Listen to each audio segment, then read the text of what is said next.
नमस्कार, मैं योगेश राणा। हरीश रावत ने उत्तराखंड में मंत्रिमंडल विस्तार को लेकर एक बड़ा दावा किया है।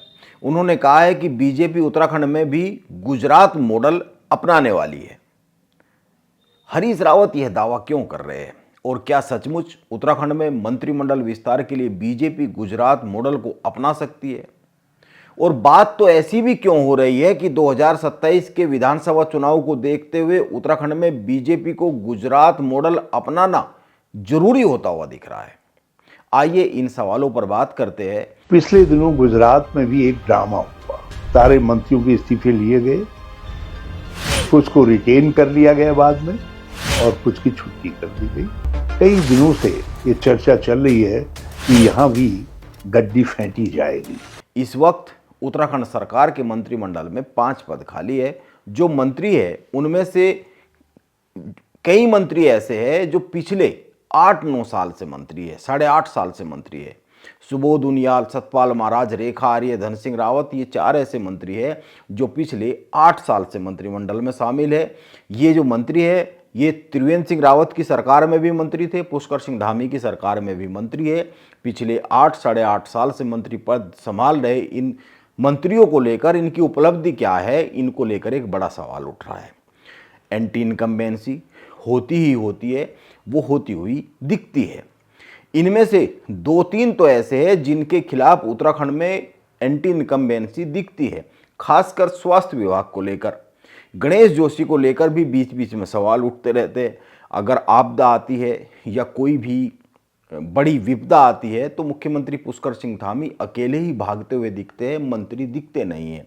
वह केदारनाथ में आई आपदा हो, थराली की आपदा हो या कोई भी ऐसा बड़ी घटना जिसको लेकर पूरे के पूरे कैबिनेट को एकजुट होकर लगने की जरूरत पड़ती है, वहाँ ग्राउंड जीरो पर किसी की खुशी की बात हो या दुखी की बात हो, पुष्कर सिंह धामी भागते हुए दिखते हैं, लेकिन मंत्री अक्सर दिखते नहीं है। इसीलिए सवाल उठ जाते हैं। सतपाल महाराज को लेकर भी बीच बीच में सवाल उठ जाते हैं कि जब चारधाम यात्रा पीक पर होती है और कोई घटना हो जाती है तो आखिर मंत्री साहब होते कहाँ हैं? गुजरात में बीजेपी के केंद्रीय नेतृत्व ने मुख्यमंत्री को छोड़कर जो मंत्रिमंडल में सारे मंत्री थे उन सबका इस्तीफा ले लिया और कुछ पुराने और कुछ नए लोगों को शामिल करते हुए एक पहले से भी बड़े मंत्रिमंडल का गठन किया। हरीश रावत जो बात कह रहे हैं उसको सुनना चाहिए। वो मंत्रियों पर सवाल खड़ा कर रहे हैं। वो तो यह भी कह रहे हैं कि बीजेपी की उत्तराखंड की जो सरकार है वो जन्म से ही विकलांग है। वो क्यों ऐसा कह रहे हैं, आप हरीश रावत की बात सुनिए। इसके बाद एक और बयान चर्चा में आ गया है कैबिनेट मंत्री गणेश जोशी का, जो कैबिनेट विस्तार पर ही है। इसके बाद उसको सुनते हैं। लगभग 4 साल इस सरकार को हो गए, बल्कि अब 4 साल से 4.5 साल हो गए। 4.5 साल तो मुख्यमंत्री हो, लेकिन 4 साल सरकार को। मगर ये सरकार जन्म से ही विकलांग है, अधूरी।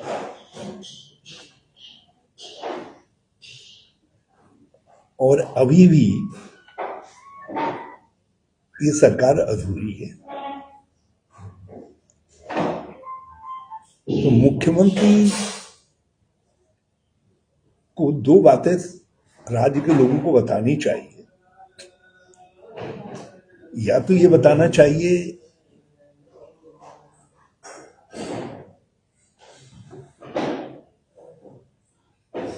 बल्कि 2 बातें क्या, उनको ये बताना चाहिए कि मंत्रिमंडल का विस्तार क्यों नहीं हो रहा है।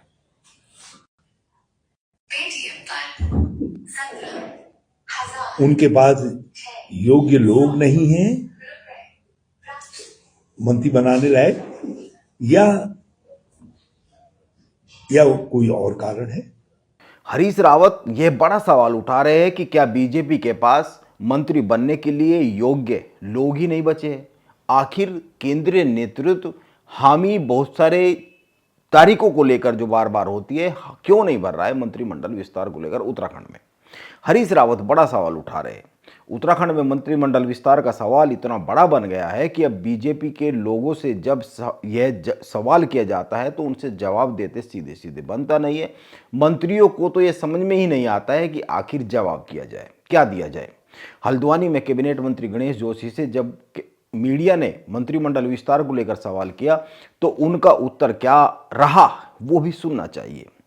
कैबिनेट मंत्री विस्तार नहीं करता ना। नहीं चर्चा नहीं हो रही क्या सर? मैं क्या कह रहा हूं? अरे मैं आपसे यही तो कह रहा हूँ, आपने बहुत छोटे व्यक्ति से तो इतना बड़ा सवाल कर दिया कि मैं इस उत्तर देने के लायक खाली नहीं लग रहा है सर आपको? अपना साथी नहीं है, खाली तो नहीं लगता कुर्सियां खाली नहीं लग लेकिन रही? आपके पड़ोस में अगर ना हो, आपका पड़ोस खाली हो, आपको अपना घर खराब लगता होगा ना। जी मुझे भी खराब लग रहा है, लेकिन मैं कहता रहा हूँ ये केंद्रीय तत्व माननीय मुख्यमंत्री जी का विषय है, तो उनसे पूछेंगे तो बेहतर है। आप एक तारीख पर गौर कीजिए जो मैंने थोड़ी सी, अगर आप उत्तराखंड में मंत्रिमंडल विस्तार को लेकर थोड़ी सी खबरों में सर्च करेंगे तो एक तारीख निकल के आती है 20 सितंबर 2022, यानी कि सरकार गठन के कुछ ही समय बाद की बात है, कुछ ही महीने की बाद की बात है। अखबारों में यह खबर छपी कि उत्तराखंड में जल्द ही संभव है मंत्रिमंडल का विस्तार।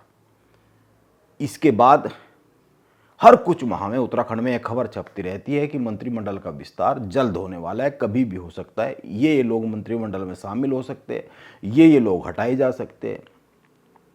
बार बार बात होती है और बार बार यह जो बात होती है, यह जो खबरें आती है बीजेपी के किसी प्रमुख व्यक्ति के बयान के बाद ही छपनी शुरू होती है। हो सकता है यह जो 20 सितंबर 2022 की मैं खबर की बात कर रहा हूं जो मिंट में छपी है, हो सकता है इसके पहले भी कुछ खबरें ऐसी छपती रही हो, मीडिया में चलती रही हो। अब फिर भी माना जा रहा है कि बिहार चुनाव के बाद उत्तराखंड में मंत्रिमंडल विस्तार तय ही हो गया है, सभी चीज़ें तय हो गई है, केवल तारीख तय होनी बाकी है। इसीलिए बीजेपी का केंद्रीय नेतृत्व जैसे ही बिहार के चुनाव से निपट जाएगा, बिहार का चुनाव हो जाएगा, उसके बाद केंद्रीय नेतृत्व इस पर हामी भर देगा, ओके कर देगा और कोई एक तारीख रख मंत्रिमंडल का विस्तार हो जाएगा। इसीलिए यह अब माना जा सकता है कि उत्तराखंड में यह जो रजत जयंती समारोह मन रहा है, इसके मनने के तुरंत बाद मंत्रिमंडल का विस्तार हो सकता है। नमस्कार, मैं योगेश राणा।